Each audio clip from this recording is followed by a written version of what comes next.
അങ്ങനെ ഭീകരവാദികളൊക്കെ മരിച്ചു തുടങ്ങി. അവരൊക്കെ അജ്ഞാതൻ അതേത് അജ്ഞാതനാണെന്ന് നമുക്കറിയാം. പണി തുടങ്ങി മക്കളെ, അജ്ഞാതൻ പണി തുടങ്ങി. ഈ അജ്ഞാതനെ കുറിച്ച് നമ്മൾ കുറേ സിനിമയിലൊക്കെ കണ്ടിട്ടുണ്ട്. അവർക്കൊരു പേരുമുണ്ട്. പിന്നെ അവർ ആ ക്രെഡിറ്റ് ആഗ്രഹിക്കാൻ താല്പര്യപ്പെടാത്ത അജ്ഞാതരായതുകൊണ്ട് ഞാൻ അവരെ കുറിച്ച് കൂടുതലൊന്നും പറയണില്ല. പക്ഷെ ഇനി ഈ ഭീകരവാദികൾ നേപ്പാളിലോ എവിടെ പോയിരുന്നാലും ഈ അജ്ഞാതർ അവിടെയൊക്കെ എത്തും. എന്നിട്ട് നിങ്ങളെയൊക്കെ കൊല്ലും. കാരണം എന്തെന്നറിയോ, ഇന്ത്യയിൽ കുറേ അജ്ഞാതരുണ്ട്. കുറേ അവരൊക്കെ ഉണ്ടല്ലോ, ഇതൊക്കെ ഭയങ്കര പേഴ്സണലായിട്ട് എടുക്കും.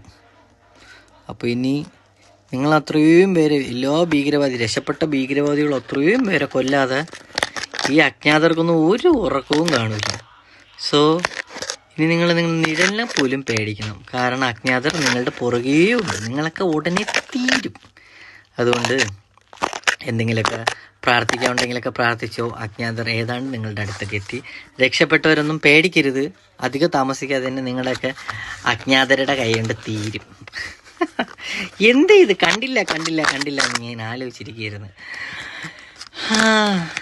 ഞാൻ പോയി ബീസ്റ്റ് സിനിമ കാണട്ടെ. ബൈ.